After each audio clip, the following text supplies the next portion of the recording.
Hi there. Earlier on in the week, various media outlets, both in South Africa and outside of South Africa's borders, carried the story of two South African soldiers killed in the line of duty in the Democratic Republic of Congo. The soldiers were stationed in Goma and they were killed by mortar bomb attacks. And what you can see on screen, and there are the bodies of the two soldiers as they arrived at the Waterkloof base in Pretoria. The soldiers were Captain Simon Mkulu Bobe and Lance Corporal Ivan Tabang Semono, both of one South African infantry battalion based at Temp military base near Bloemfontein. That's the picture of Captain Bobe on there, on the screen on there, and that's Lance Corporal Ivan Semono. Now the casualties, these are the first casualties for the South Africans since this current deployment, and the South African Minister of International Relations, the Naledi Pandor. Families and friends of those soldiers that we have lost. And I hope that South Africa will continue to be of assistance to the people of the Democratic Republic of Congo, because we don't want to see the conflict in Eastern DRC expanding to the whole of the country. And so it's important that SADC is there to be a bulwark against expansion and to actually push back these rebels. Yes, that's South African Foreign Affairs Minister there, offering her condolences to the families of the two soldiers as well as the South African nation at large. So the losses of the South African lives have come at a critical juncture, and they have exposed the limitations of South Africa's foreign policy, as well as what South Africa hopes to achieve in terms of its policy in the wider region. And the issues that have come to at least have been available for public discussion as that the South Africans, whether they are actually combat ready. The South Africans have deployed close to 2,000 soldiers in the Cabo Delgado province of Mozambique, and critics say that the South African military is overstretched, and there is the issue that the deployment is mostly mechanized infantry, and there is no air support and other support services such as artillery. There is, for instance,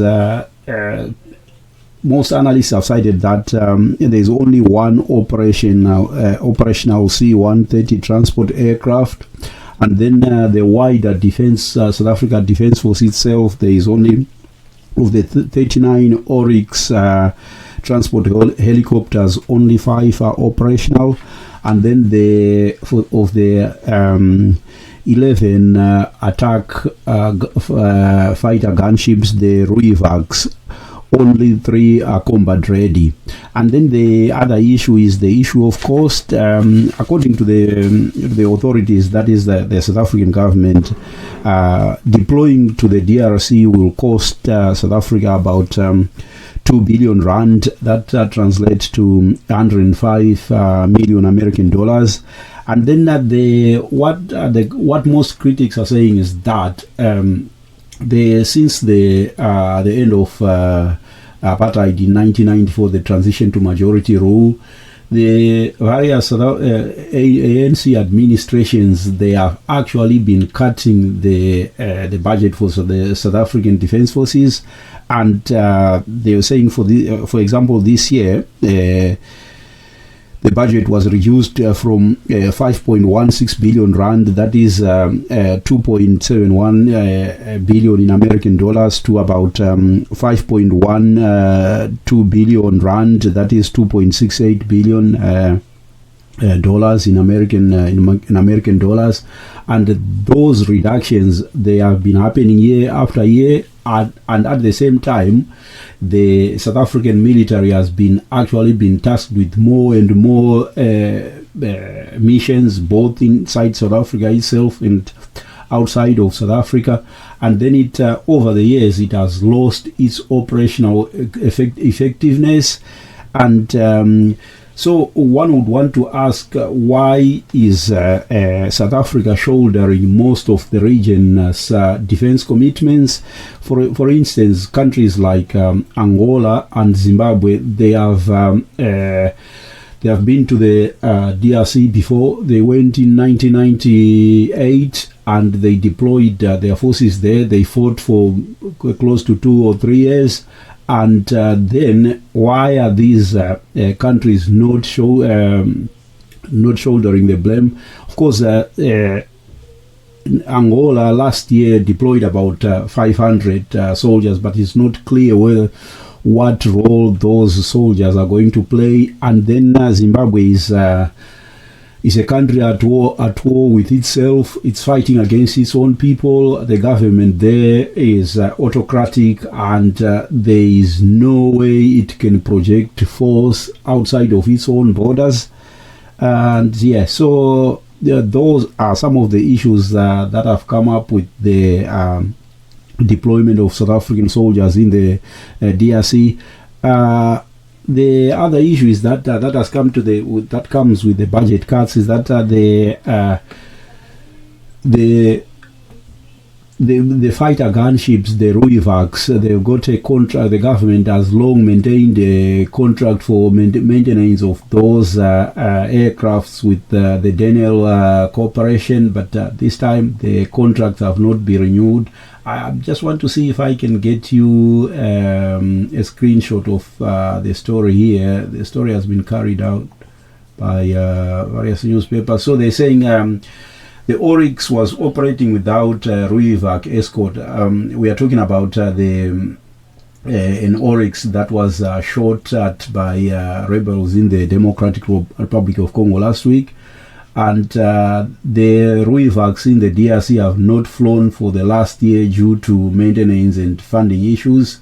So yeah, so those are the issues. So the title of the article is South African troops in the DRC at risk without helicopter maintenance contract. So those are some of the issues with the budget cuts with South Africa. Of course, the reason why I'm concentrating on South Africa is that South Africa is the regional giant, the superpower in terms of Africa, and the decision to actually deploy South African troops if it's planned in the right sort of way, can actually make a difference. But if it's if there is no air cover, for example, you would need special forces to actually provide the operational effectiveness that comes with the combat experience of such troops. And in 2013, the South Africans at the is it the battle of let me see the battle of Kibati. Yes, it's the Battle of Kibati. The South Africans managed to defeat the M23, 3,000 of them, simply because they had air support in the form of the Ruivaks fighter gunships, and then they had support from special forces, and they actually managed to defeat 3,000 M23 fighters. But it's very difficult at this point in time to see how this is all going to work with just close to 3,000 South African soldiers, most of them just infantry, and their limitations.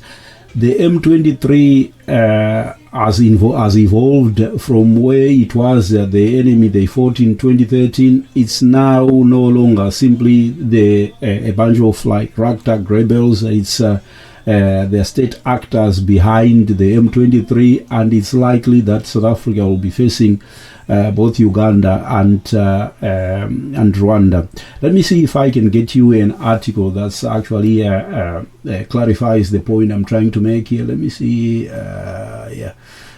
It says why M23 is not your average enemy. This is the it's from the website IPS Institute of Politics and Strategic Studies, something like that, you know. So it says here, the article says, from a Rwandan perspective, M23's backing of Congolese Tutsi and its fight with the Rwandese rebel group FDLR results in some aligned interests. What they are talking about is the rebels who are based in Eastern Congo, who opposes the current government in Rwanda right now, and these are soldiers allied to the president who was in power before the genocide in 1994, and they called them the FDLR. And so, according to President Kagame, dismantling the FDLR is a security priority. This he emphasized as follows in a speech in February 22. But when anyone crosses a red line, we don't ask anybody for permission to intervene. We simply move in and sort the problem out. It is therefore a surprise that the UN mid-term report indicated that the Rwandan Defense Force RDF is partially responsible for the revival of M23 by supplying both military and operational support, despite Rwanda's denial. Both security concerns observers point out to the importance of political economic interests. For instance, earlier promises to increase the gold trade from DRC to Rwanda, including the plans for refining Congolese gold in Rwanda, and joint military actions are on hold due to deteriorating relationship between the two countries. Yes, so there is also the issue of the competition between both Uganda and Rwanda. These two countries, they see Eastern Congo as their backyard. In fact, Rwanda has got it claims that historically the two Kivu provinces, they were part of a larger Rwandese kingdom or Rwandan kingdom, and they are claiming that they are out actually to recover these provinces to expand their territory and to actually recover these provinces from the Congolese government.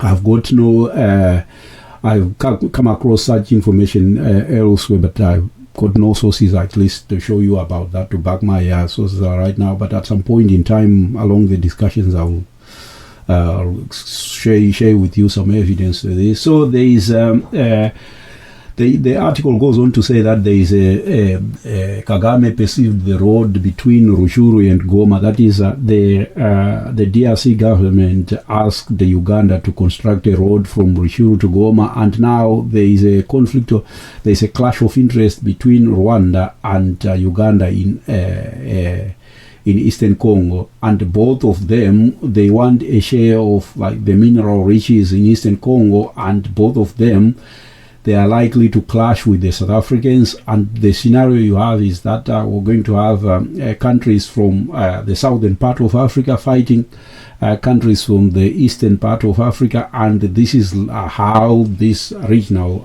conflict is shaping up.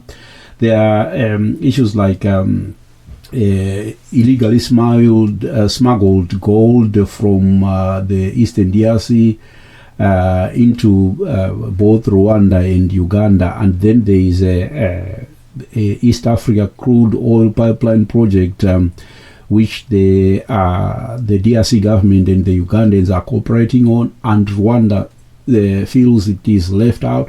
And this is this produces a very complex sort of like a picture scenario, and this is the background to South Africa's intervention in the DRC. So yeah, so that and then at some point this article it's from I think it's from 2022, and it says that the Rwandans had deployed 500 special forces troops on Congolese soil itself. So now what you have is that, of course, this article is from 2 years ago, but the issue is the war is still going on, and there is no evidence that Rwanda has actually pulled out those troops, or whether it has not actually reinforced them, or even like increased this troop strength in the Eastern Congo. So this is these are some of the issues that makes the SADC intervention in Congo complex, and we are likely to see the war is likely to get dirtier and dirtier as time moves on, because there is not simply a war to fight against a bunch of ragtag sort of rebels. It's actually against well-entrenched state actors, people who have been for the past 10-15 years, who have actually filled the rich from Congolese resources, and these are the issues. So yeah, if you like the material presented in this discussion, please just give me some likes and subscribe, and so I can continue sharing out material of this kind. Thank you so much. Bye.